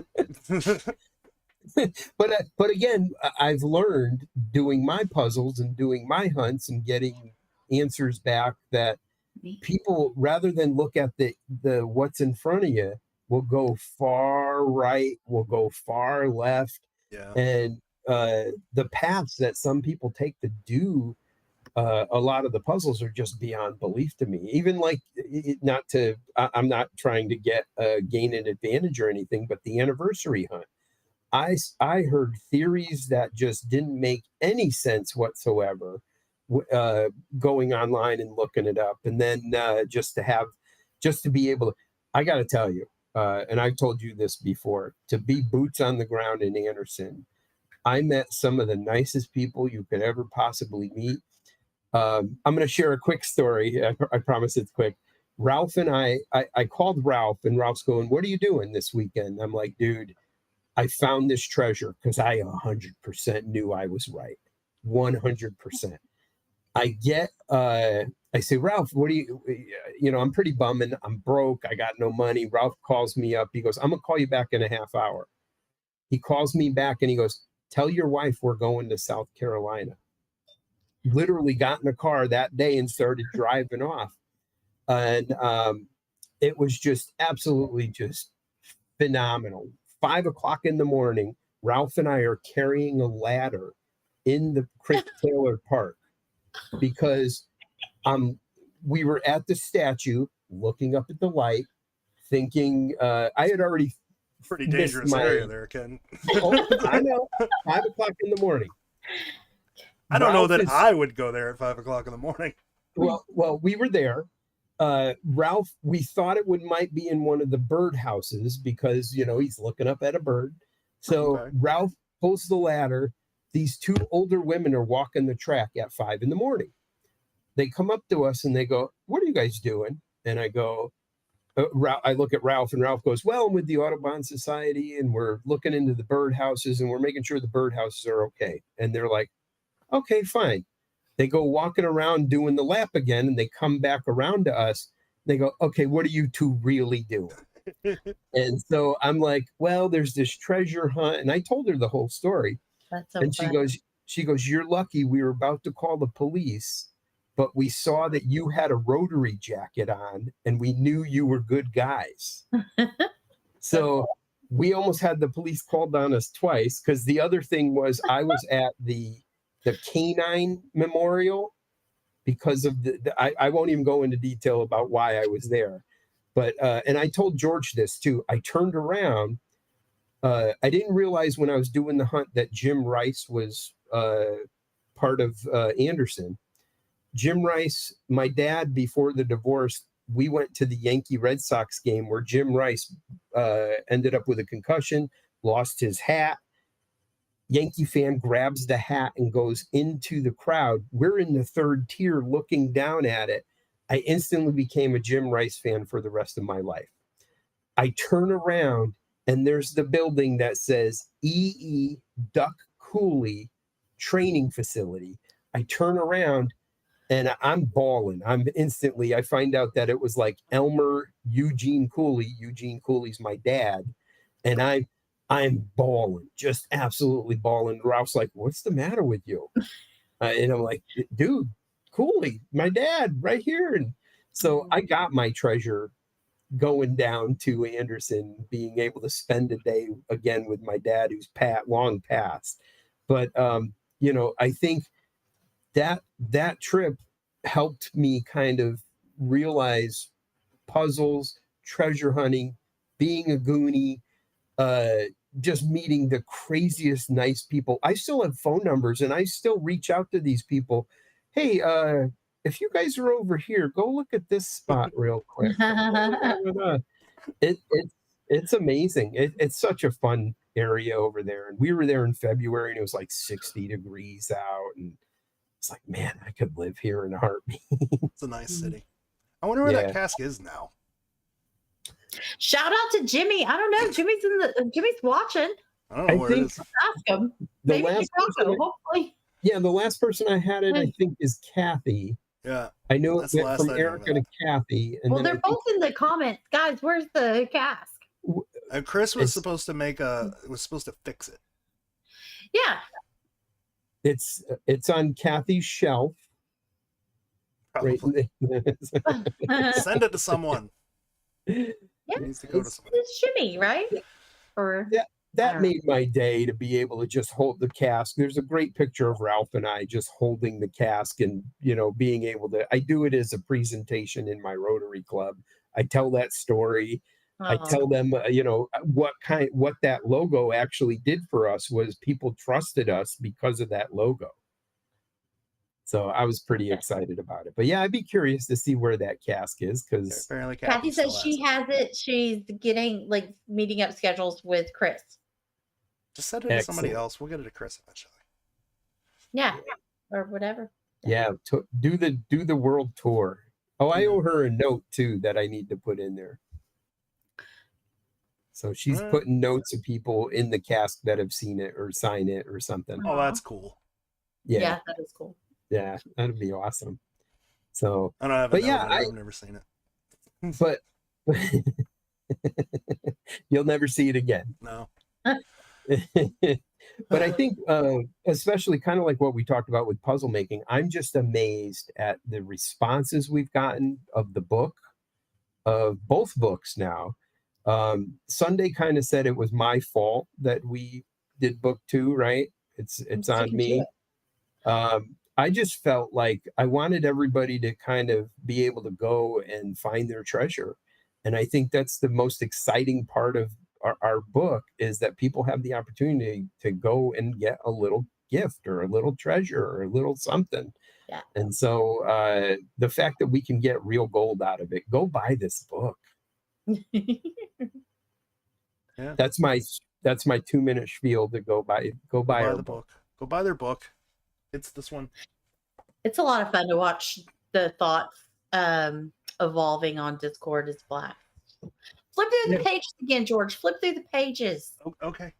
I gotta flip through the pages. Apparently. I don't know how you do that. I don't know how it's kind of hard. Pretty book. There are pages with words and pictures that Tony DeRosa apparently drew. So, yeah, Tony's a monster. And Tony came up with this concept of kind of piecemealing it into a book where, like, how to find fairies. If you find this page, there's a really nice Spotify playlist.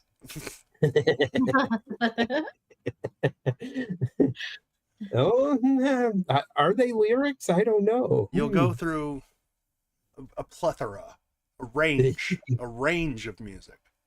That is one of my all-time favorite words. You'll start out with boy bands and you'll end up doing things like animals. Erica wants to know, what's your favorite besides your own? So I guess she's talking about puzzles in the book. Oh, for me? Yeah.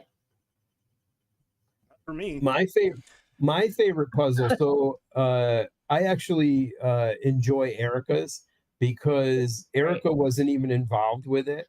And so to be able to kind of drag her in and see what she came up with, and totally taking it, doing a thing that's used to be, we're all, it's all in book format and you got to go online and you got to do other stuff. For me, what I love about our books is there's varied skill levels of these puzzles. And like you said, easy puzzle. If you're just starting out with puzzles, we have a cracked section that talks about book one.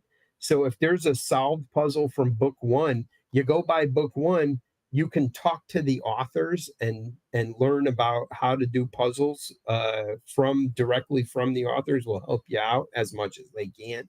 So I think I don't want to brown nose Erica because she's a local St. Louis person, but Curious how she made that.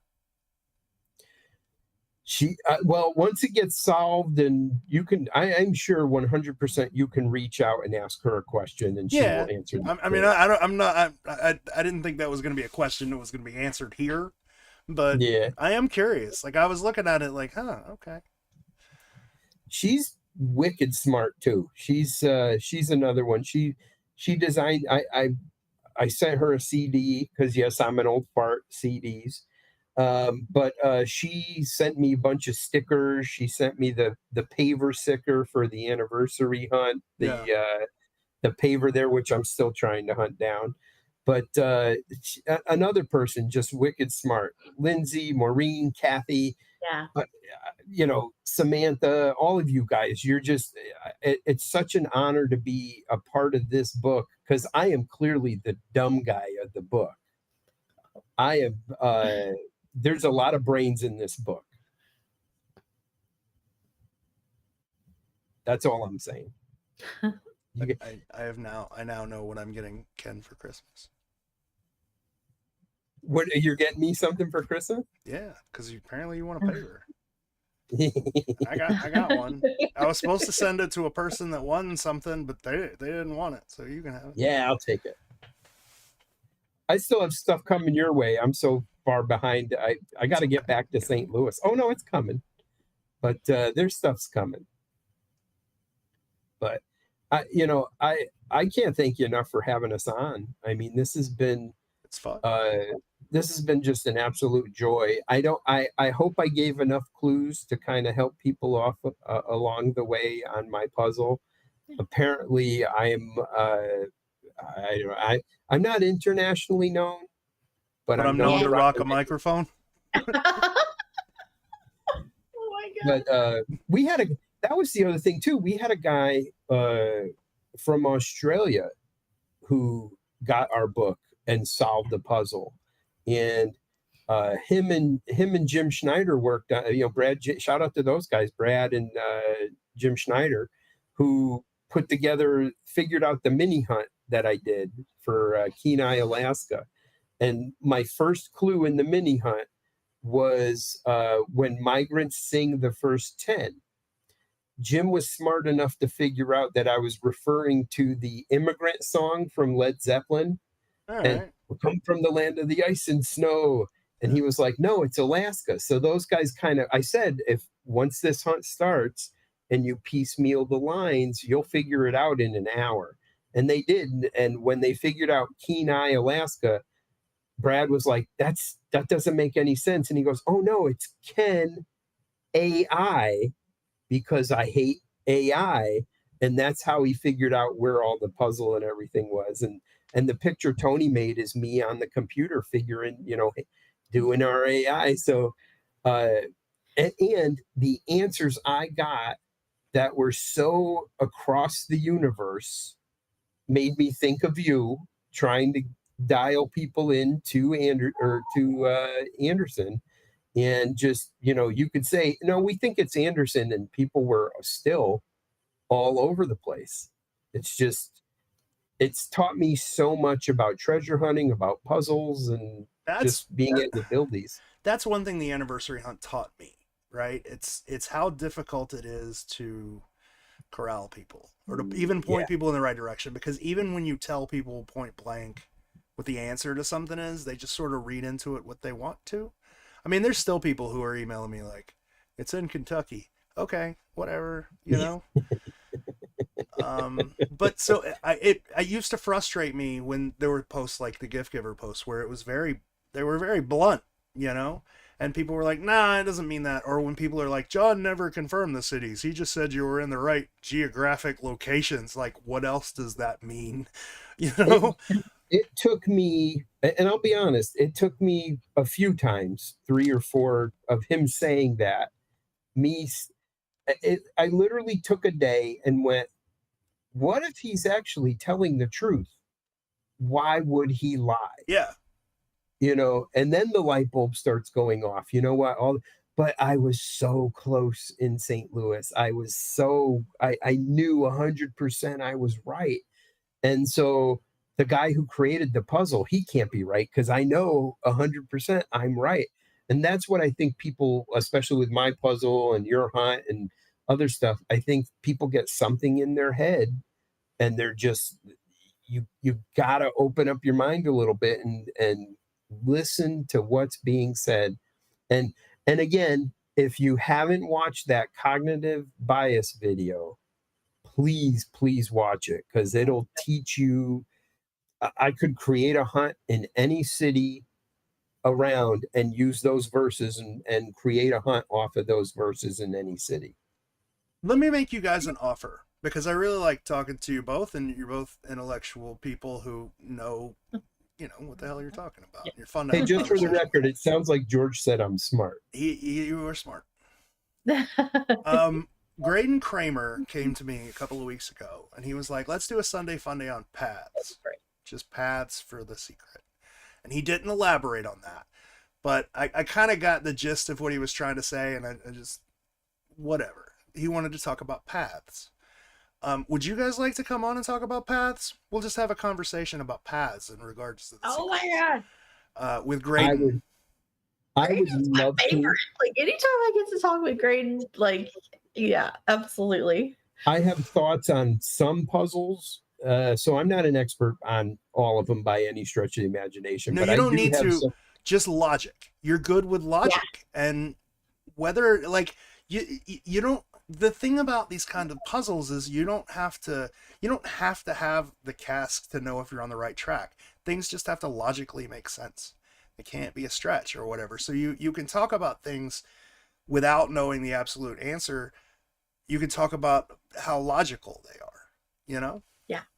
That's what's so much fun to talk with Graydon about. And like, it's like we were talking about earlier, like back in the day, like we used to have these like full on conversations and stuff. And really it was just about, okay, is this feasible? Why or why not? How difficult would it be to implement something like this? Like how many moving pieces would it have to be? Like those kinds of and it's so much fun to talk about ideas and it gets tricky to talk about theories because everyone's like personally attached and stuff like that to their own like theories and stuff. But talking about like grand ideas or broader ideas is so much fun. There's only one thing that really irritates me about Graydon. It really, really irritates me. And don't talk about Graydon. It's that he has a Smarter skill. Than me? Well, he has a skill that John Michaels had. And every time he uses this, he doesn't realize he does it, but it reminds me so much of John. And I just get like, oh. And he can ask questions in a way that corners you into answering a question you don't want to answer. Like, so he's asking stuff and I'm beating around the bush and he's just kind of cornering me into this thing. And I'm like, God damn it, John. That's great. Graydon and I don't think he means to do it, but he does. Like no, he does mean to do it. He totally means to. Well, he doesn't. Well, you're different than the rest of us. It's different. It lands different for you because you're like, I can't answer that question or whatever. But well, for it was the like rest of us, he was asking me stuff. Down. He was asking me stuff about the Fairmont. It was stuff that I just can't talk about because it's not my stuff. Like, and I just got to a point where I was like, dude, I can't talk to you about the Fairmont anymore. Yeah. Well, he's not going to change. He's not going to change his style just because of who he's talking to, which is what makes him so fabulous. But yeah, he has the best questions because his questions, you're right, they really do. They reduce it down to like the foundation. It was you know? brilliant how he got Rob and Tim to pinpoint and agree Oh, on exactly where the Chicago cast was buried. And it was like nowhere, it was not where either of them had said before, but by working them together, their memories together, they figured it out. And that was crazy to me. The St. Patrick's Day. Yeah. Oh my God. I was so making a fool of myself in the comments because it's like, I can't believe it's happening, guys. It's happening. And he was prepared. He was like, wait, you don't remember? Let me pull up the map. Look at this. He was. And just the nicest and like just very direct, very like focused. Yeah. But like just you don't feel pressured, like Rob didn't feel pressured, even like, well, I don't think he did. Like, well, it's because you don't realize it's going on when he's doing it. Yeah. It's just it was magic. It was freaking magic. I love that. That's awesome. I'd be down. I like logic, thought process, and I'm good at devil's advocate too. But I will see if I can't set it up. It won't be this coming weekend, but I'll see if I can. Count me in. 100%. Thank you. I would love to. I don't even know if he's still watching. He hasn't said anything in a while, so probably not. Yeah. Well, you'll see. You'll get an email tomorrow. From what? From him. Oh, yeah. And it'll be like, let's talk about the Fairmont tomorrow and other things. That's awesome. Yeah. That is awesome. Well, George, I appreciate you letting us on here just to yap and fantastic. Thank you. Talk about this book and all that good stuff. I know we didn't really do a giveaway or anything, but unless Sunday's thinking of something. I could do a giveaway. I already gave away a book for for Tim's Thanksgiving drawing. We gave away a book. Oh, there you go. Yes. But I have something, Secret Santa. I had everything lined up for what I had planned to do for Secret Santa. And then I got my Secret Santa person and they already had all of those things. So I have what I think is a really cool Secret Santa gift out and about. So, what should we do? Just like, I'll just take everybody's names in the, I want to take somebody. Okay. Vault people. I love you. You're my people, but I'm going to do like everybody that's not an author in the vault in the comments. And I'll do a drawing after that send out Kathy said she'll give away a book. Well, that's nice. Yeah. So is this one book or two books? Is Kathy and Sunday giving away a book, or is just Kathy? I'm giving away a Secret Santa. Oh yeah. Okay, and Kathy's giving away a book. That's not vault related, and Kathy is going to give away a Vault 2 book. So how do you want to do it, Kathy? I feel bad now. I should give something away. You should.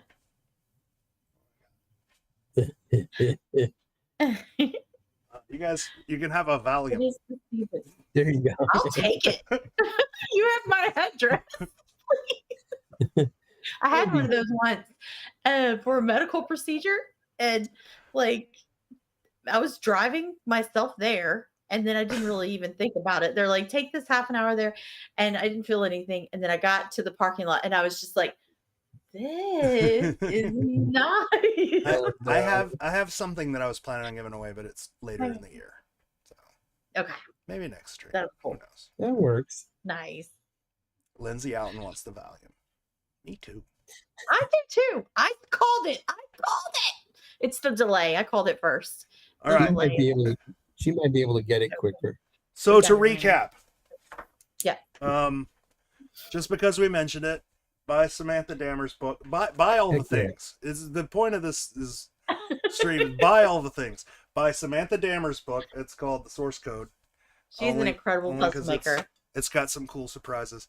Buy the Vault 2 by everyone, literally everyone. Yeah. And if the Vault 3 comes out, we've already been confirmed there's going to be another author. Yeah. 2 more, 3 more. If Are you gonna join us, George? Are you gonna commit? I'll make one. Yeah, that's fine. Yay! So yeah, we have three folks. So yeah, buy the Vault 2. What else? What else did we talk about? Cognitive bias video. Watch the cognitive bias video. Go watch that. Check out Jackie's casks. And the wiki. We need people to contribute to the new wiki. So if you're interested, shoot me a message. I think it went live on Discord like while we were doing this. Sick. So there's one guy. Cool. His name's Peregrine. He's on Discord. He's a really, really, really nice guy. Really, really super smart. He's been sort of heading it up, and I think he finally made it public. It's small. There's not a lot there because we need people to add to it. So you guys come add. Count me in. And that's it. Any nice last requests, thoughts, ideas, questions, comments? No, again, thank you for having us on. This has been a absolute joy just to yap. I love you both. Give the wife, give her a big hug. Tell her, you both inspired the single greatest puzzles in the history of puzzles. You're really the only time she's ever sat down to try to work on a puzzle. Oh, really? Yeah, she has a notebook, like, because she asked me to come and help. She was like, George, I want to work on one of Ken's puzzle. This was when the first book came out, and she was like, but I'm having a hard time. And I was like, why? And she's like, because it's all lyrics. And she's like, I need your help. So she was coming and we made our list. And yeah, this is really the only time she's ever, because she thinks these are dumb. Yeah. So yeah, really the only puzzle she's ever worked on was yours. Oh, that's awesome. That warms, what is it? The cockles of my heart. Okay, Kathy Bell had a great idea for giving away a Vault 2 book. How you have to guess how many books the first one sold as like today. And I can post a picture of the reports. And the closest one, wins the Vault 2. And the farthest one, we'll just put it together. The farthest number away sure. The farthest number away will win. I'll send my little Christmas thing. I'm going to guess 2 million. Put greater than 1, but less than 10,000. Okay. So comment in the comments, how many books do you think the Vault 1 sold? And we will let's see. So we have it, huh? Oh, we got to do a timer. Yeah, we got to wait for a few minutes now. We have to do. Sorry. Because I think you're on like a 2-minute delay anyway. Yeah. So come up with a question. Come on. Let's just come up with a question. Oh, go Ken. Go Ken. Where is that effing anniversary hunt cake? Oh, it's at Kathy's house. I knew it. Yeah, right. I knew he already had that one planned. Yeah, I knew it. Okay. Let's see. Let's guess. Have you looked at any of the puzzles other than Ken's? Me? Yes. Just Erica's, but that was only because Erica on Calazar's stream, you guys were like, "Oh, go look at Erica's first." It's built for like beginner puzzle people. Yeah. Where I could see that. I can't figure out, and maybe I'm just dumb, but in the beginning of her puzzle, you have to have a username and password, and I couldn't figure it out. I just don't know what it was. Well, I mean, I know what it is now because there's a way around that. But isn't it the audio? Yeah, I couldn't figure out. I mean, like, there's an audio that sounds like Morse, and I was like, or some sort of code, and I was like, I'm not gonna sit down and transcribe this thing. I'm just gonna break it. So that's what I did. But yeah, I couldn't figure it out. It was creative though. But so far, Mel Moore is in the lead because she's the only one that's got like an actual guess. No, Mick Genuine. So you're just looking at Facebook. There's 67 on YouTube was guessed by Mick Genuine. Guys, have more faith than us, man. 75. Like I think I'm impressed. Like I was impressed by how many. Let's see. Hold on. Can I share my screen? Like we get the report here. Let's see. I Hold think on. you can. I'll do it live whenever. I don't know. Let me see. Is it like 214? Violet Soy says Yes, you have 600. to type it in. Violet Soy says 620. Let's see. All books, all formats. 300 of those were bought in St. Louis. Oh. By one you person. did keep on buying though. One person says I I think there was supposed to be a decimal place there. 2,500 or that would be amazing. 2,500,000, and they forgot that a zero. would be amazing, but it is not the answer. Okay. So George wants us to get out of here at 9. So what do we say? Like 9. Kathy said 214, but she should know. Yeah, you should know, Kathy. Can I share my screen? Is there a way to do that? Not yet, but yeah, like. Yeah, okay. you should just be able to do it. Okay. Oh, well then that would, let's see. This is your program. You should know it.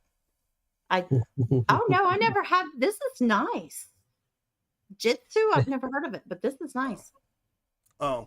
Okay. I think you can share your screen.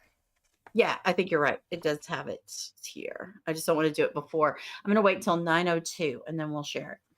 Okay. If that sounds okay to everybody. And then Georgia, I can't see everybody's. Yeah. Thingy. It was 2 So million. it's okay. 2,500,000. Violet Nice. said 620. Very kind. You have more. Some of you didn't have enough faith in us, and some of you had way a little too bit much too much. in us. That's that's what the Bible has sold. Yeah. That's too funny. Okay. Let's see. 9:01 by my clock. And then at 9:02, I'll figure out how to screen share. I don't want to do it early. 150 by Mel. Holy moly. Okay. Ken, do you know the answer? Roundabout? I know about. Yeah. You guys are going to pop up. It's 17. 17 authors. Let's see. Hold on. I'm waiting for surely 9:02 is coming. I think Mel's going to win because Mel's like the only one that's 150. Okay, Mel's 150. Okay. Let me do screen share. Hold up. Oh, okay. Computers. Okay. Screen share. Kindle Direct Publishing. Okay. Oh. That pop up. Nice. 375. Okay. So, all right. So who won? Did Mel win? Is that? It's either Mel or Violet. Violet's over. Hers was like 600. 620. Mel was 150.